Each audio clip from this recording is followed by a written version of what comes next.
ఏపీలో వైఎస్ఆర్సీపీ నేటి నుంచి రాష్ట్ర వ్యాప్త నిరసన కార్యక్రమాలు ప్రారంభించింది. చంద్రబాబు వెన్నుపోటుకు 2 ఏళ్ల పేరుతో చేపడుతున్న ఈ ఆందోళనలో పెద్ద ఎత్తున వైసీపీ నేతలు, కార్యకర్తలు పాల్గొంటున్నారు. కూటమి ప్రభుత్వం అధికారంలోకి వచ్చి 2 ఏళ్లు పూర్తయినా ఇచ్చిన హామీలు అమలు చేయలేదని వైసీపీ తీవ్రంగా విమర్శిస్తోంది. ఈ నిరసనలో భాగంగా మండల కేంద్రాల్లో టీడీపీ మేనిఫెస్టో ప్రతులు, చంద్రబాబు, పవన్ కళ్యాణ్ సంతకాలతో ఇచ్చిన బాండ్లను దహనం చేస్తున్నారు. అలాగే రాబోయే రోజుల్లో మరిన్ని ఆందోళన కార్యక్రమాలు కొనసాగనున్నాయి. 8 లేదా 9 తేదీల్లో టౌన్ హాల్ సదస్సులు, 12వ తేదీ నియోజకవర్గ కేంద్రాల్లో భారీ నిరసన ర్యాలీలు నిర్వహించనున్నట్లు పార్టీ వర్గాలు తెలిపాయి.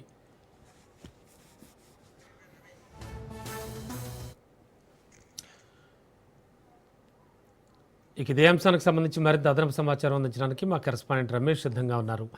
రమేష్, వైసీపీ నిరసన కార్యక్రమాలకు పిలుపునిచ్చింది. ఆల్రెడీ మండల కేంద్రాల్లో అలాగే 2 టైర్ సిటీస్లో కూడా చాలా విస్తృతంగా మొత్తం వైసీపీ నేతలంతా పర్యటించి ప్రస్తుతానికి ప్రభుత్వానికి వ్యతిరేకంగా నినాదాలు చేస్తూ కూడా వాళ్ళు ఇచ్చిన ప్రతులు అవి తగలబెడుతున్నారంటున్నారు. ఏ స్థాయిలో జరుగుతోంది ఇది, అండ్ ఇంకా ఎన్ని రోజులు కొనసాగనుంది? రమణ, కూటమి ప్రభుత్వం అధికారంలోకి వచ్చి దాదాపు 2 ఏళ్లు పూర్తిగా వస్తుంది. ఈ నేపథ్యంలో ఈ 2 ఏళ్ల కాలంలో కూటమి ప్రభుత్వం ఏదైతే ప్రజలకు హామీ ఇచ్చిందో హామీలను ఇంతవరకు సక్రమంగా అమలు చేయలేదంటూ ప్రతిపక్ష వైఎస్ఆర్ కాంగ్రెస్ పార్టీ ఒక ఉద్యమ కార్యాచరణను ప్రకటించింది. కూటమి ప్రభుత్వం వచ్చి 2 ఏళ్లు అవుతున్నటువంటి నేపథ్యంలో వెన్నుపోటుకు 2 ఏళ్లు పేరుతో వైఎస్ఆర్ కాంగ్రెస్ పార్టీ నిరసన కార్యక్రమాలకు పిలుపునిచ్చింది. ఇటీవల పార్టీ నేతలతో జరిగినటువంటి సమావేశంలో ఆ పార్టీ అధినేత జగన్మోహన్ రెడ్డి ఈ వెన్నుపోటుకు 2 ఏళ్లు కార్యక్రమానికి సంబంధించి ఒక షెడ్యూల్ ను ప్రకటించారు. ఆ షెడ్యూల్ ప్రకారం ఈ రోజు నుంచి 12వ తేదీ వరకు కూడా వివిధ రూపాల్లో వైఎస్ఆర్ కాంగ్రెస్ పార్టీ తన నిరసన కార్యక్రమాలను చేపడుతూ ఉంది. ప్రధానంగా ఈ రోజు అన్ని మండల కేంద్రాల్లో కూడా వైఎస్ఆర్ కాంగ్రెస్ పార్టీ ఆధ్వర్యంలో నిరసన కార్యక్రమాలు జరిగాయి. కూటమి ప్రభుత్వం వచ్చినటువంటి 2 ఏళ్ల కాలంలో ప్రజలకు ఇచ్చినటువంటి ఏ ఒక్క హామీని కూడా అమలు చేయలేదంటూ కూటమి మేనిఫెస్టో ఏదైతే ఉందో, తెలుగుదేశం పార్టీ ఎన్నికలకు ముందు ఇచ్చినటువంటి మేనిఫెస్టో, అదేవిధంగా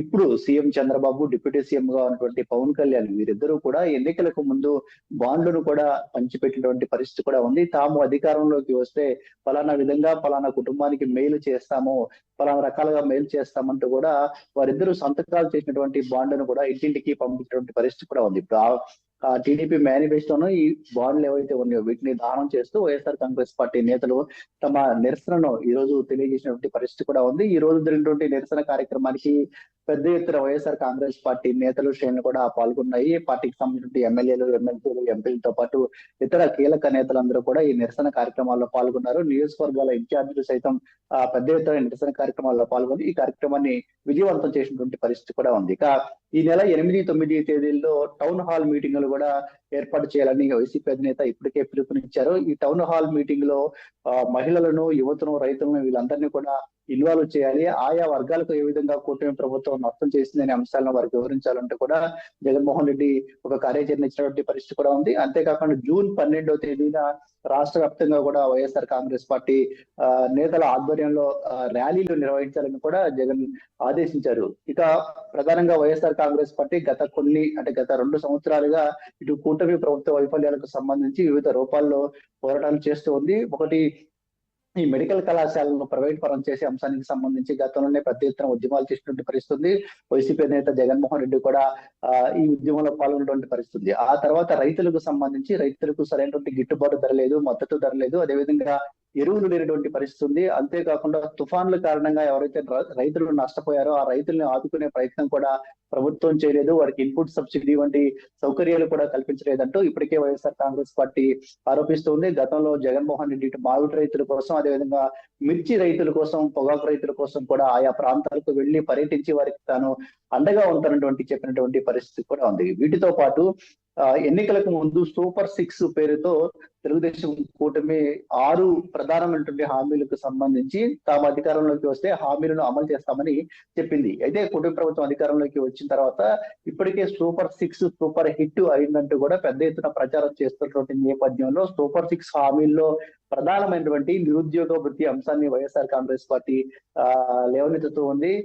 కూటమి ప్రభుత్వం వచ్చిన 2 ఏళ్లలో ఇంతవరకు ఒక్కరికైనా నిరుద్యోగ భృతి ఇచ్చారా, అసలు ఈ పథకాన్ని ప్రారంభించారా అంటూ కూడా ప్రశ్నిస్తున్నటువంటి పరిస్థితి. అంతేకాకుండా ఆడబిడ్డ నిధి కింద ప్రతి మహిళకు అంటే 18 సంవత్సరాల నిండినటువంటి ప్రతి మహిళకు కూడా 1500 ఇస్తామని ఎన్నికలకు ముందు హామీ ఇచ్చారు. సూపర్ 6 హామీల్లో ఇది ఒక ప్రధానమైన హామీ. కానీ ఈ హామీని కూడా ఇంతవరకు అమలు చేయలేదు. ఇలా కీలకమైనటువంటి 2 హామీలు అమలు చేయలేదు. అదేవిధంగా గ్యాస్ సిలిండర్లకు సంబంధించి కూడా మహిళలకు ఇచ్చినటువంటి హామీ ఏదైతే ఉందో అది కూడా ఇంతవరకు సక్రమంగా అమలు చేయలేదు. అరాకొరగా గ్యాస్ సిలిండర్ ఇచ్చి ఈ పథకం సక్సెస్ అయింది, దీన్ని పూర్తి చేశామని కూటమి ప్రభుత్వం చెప్తుంది. అంటే సూపర్ 6 పేరుతో 6 హామీలు ఇచ్చారు. వాటిలో కనీసం 1-2 మాత్రమే ఇప్పుడు ఇస్తూ మిగతా వాటిని పక్కన పెట్టి సూపర్ 6 సక్సెస్ అయిందంటూ కూటమి ప్రభుత్వం చెప్తున్నటువంటి నేపథ్యంలో ఆ అంశాలను కూడా వైఎస్ఆర్ కాంగ్రెస్ పార్టీ తప్పుపడుతుంది. దీనికి తోడు ఇటీవల పెరిగినటువంటి పెట్రోల్ డీజిల్ ధరల అంశానికి సంబంధించి కూడా వైఎస్ఆర్ కాంగ్రెస్ పార్టీ ఇప్పటికే ఆందోళన చేపట్టినటువంటి పరిస్థితి కూడా ఉంది. తాము అధికారంలోకి వస్తే పెట్రోల్ డీజిల్ ధరలు తగ్గిస్తామంటూ ఎన్నికలకు ముందు కూటమి హామీ ఇచ్చింది. అటు లోకేష్ కావచ్చు, నాటి ప్రతిపక్ష నేతటువంటి చంద్రబాబు కూడా ఈ హామీని ఇచ్చారు. ఎన్నికల మేనిఫెస్టోలో కూడా పెట్టారు. కానీ ఇటీవల కాలంలో దేశవ్యాప్తంగా పెట్రోల్ డీజిల్ ధరలు పెరుగుతున్నాయి. అదే క్రమంలో ఏపీలో కూడా పెట్రోల్ డీజిల్ ధరలు పెరుగుతూ ఉన్నాయి. దీనివల్ల రైతులు కానీ, వాహనదారులు కానీ, సామాన్య ప్రజానికం కానీ తీవ్ర ఇబ్బందులు పడుతూ ఉన్నారని వైఎస్ఆర్ కాంగ్రెస్ పార్టీ ఆరోపిస్తుంది. ఇది ఒక అంశాన్ని కూడా బాగా హైలైట్ చేసే ప్రయత్నం చేస్తుంది. మరోవైపు ఈ మెగా డిఎస్సి అంశానికి సంబంధించి కూడా ఇప్పటికే వైసీపీ ఒక ఉద్యమ కార్యాచరణ తీసుకొని పెద్ద ఎత్తున కూటమి ప్రభుత్వానికి వ్యతిరేకంగా పోరాటం చేస్తుంది. నిన్న డిఎస్సి అభ్యర్థులు కూడా వైసీపీ అధినేత జగన్మోహన్ రెడ్డితో సమావేశమయ్యారు. తమకు కూటమి ప్రభుత్వం ఏ విధంగా అన్యాయం చేసిందనే అంశాలను కూడా జగన్మోహన్ రెడ్డి దృష్టికి తీసుకెళ్లినటువంటి పరిస్థితి కూడా ఉంది. సో వారిని కూడా ఆదుకునేందుకు, వారికి న్యాయం సహాయం చేసేందుకు ఇప్పటికే జగన్మోహన్ రెడ్డి ఒక కమిటీని కూడా నియమించారు. అదే సమయంలో అమరావతి రైతులు సైతం ఇటీవల జగన్మోహన్ రెడ్డిని కలిశారు. కూటమి ప్రభుత్వం అధికారంలోకి వస్తే రాజధానిలో తమకు న్యాయం జరుగుతుందని భావించాము, కానీ కూటమి ప్రభుత్వం అధికారంలోకి వచ్చిన తర్వాత ఇప్పటికే 2వ విడత 3వ విడతలో ల్యాండ్ పూలింగ్ కింద భూములు తీసుకుంటామని చెప్తుంది. దీనివల్ల తాము చాలా ఇబ్బందులు పడుతున్నామంటూ అమరావతి రైతులు సైతం జగన్మోహన్ రెడ్డి దగ్గరకు వచ్చి తమ ఆవేదన వ్యక్తం చేసినటువంటి పరిస్థితుల నేపథ్యంలో వారిని ఆదుకునేందుకు ఈ రాజధాని అంశానికి సంబంధించి జగన్మోహన్ రెడ్డి ఇప్పటికే పార్టీ సీనియర్ నేతలతో ఒక కమిటీ వేశారు. అదేవిధంగా రాజధాని రైతులకు ఏ విధంగా న్యాయ సహాయం అందించాలనే అంశానికి సంబంధించి కూడా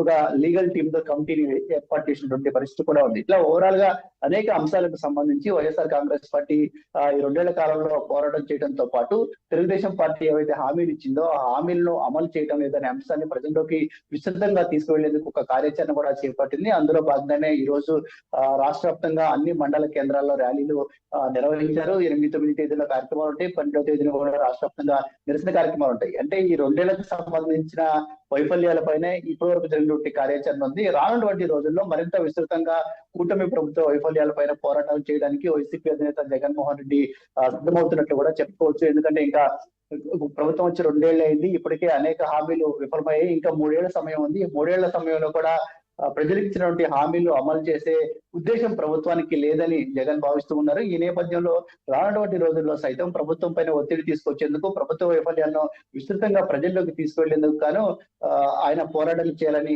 భావిస్తున్నటువంటి నేపథ్యంలో త్వరలోనే పాదయాత్ర ఉంటుందని ఇప్పటికే స్పష్టం చేశారు. ఆ పాదయాత్ర రూపంలో పోరాటాలు ఉంటాయి. అంతేకాకుండా స్థానికంగా ఎక్కడికక్కడ వివిధ సమస్యలపైన వైఎస్ఆర్ కాంగ్రెస్ పార్టీ నేతలు కూడా పోరాటం చేస్తూ ఉన్నారు. ఇప్పుడు రాయలసీమ ప్రాంతానికి సంబంధించి చూస్తే రాయలసీమ ఎత్తిపోతల పథకం ఈ ప్రభుత్వం పక్కన పెట్టడం పైన ఇప్పటికే రాయలసీమ జిల్లాల వ్యాప్తంగా రౌండ్ టేబుల్ సమావేశాలు ఏర్పాటు చేస్తున్నారు. రాయలసీమ ఎత్తిపోతల పథకం వల్ల రాష్ట్రానికి జరిగే మేలేంటనే అంశాన్ని వివరిస్తున్నటువంటి పరిస్థితుంది. మరోవైపు పోర్టులకు సంబంధించి చూస్తే ఇటు మచిలీపట్నం పోర్టు కావచ్చు, మూలపేట పోర్టు కావచ్చు, ఈ పోర్టులు కూడా కూటమి ప్రభుత్వం పూర్తిగా నిర్లక్ష్యం చేస్తుంది. దీనివల్ల రాష్ట్ర అభివృద్ధి కూడా కుంటుపడుతున్నటువంటి పరిస్థితిని కూడా ఒకవైపు వైఎస్ఆర్ కాంగ్రెస్ పార్టీ చెప్తుంది. ఈ పోర్టులకు సంబంధించి పోరాటాలని ఇప్పటికే ప్రారంభించినటువంటి పరిస్థితి కూడా ఉంది. మరోవైపు మత్స్యకారులు ఎదుర్కొన్నటువంటి సమస్యలపైన కూడా వైసీపీ అధినేత జగన్మోహన్ రెడ్డి ప్రత్యేకంగా దృష్టి సారించారు. ఇటీవల నెల్లూరు జిల్లాలో పర్యటించారు. మత్స్యకారుల సమస్యలను అడిగి తెలుసుకున్నారు.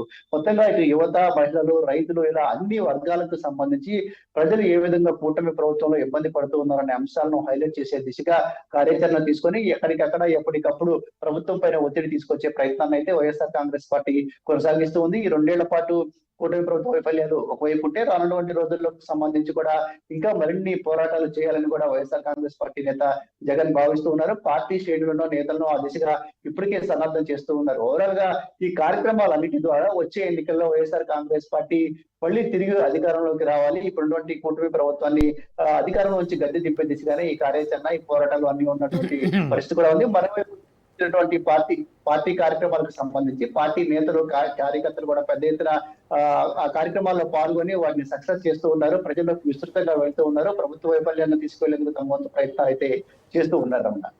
Okay, thank you.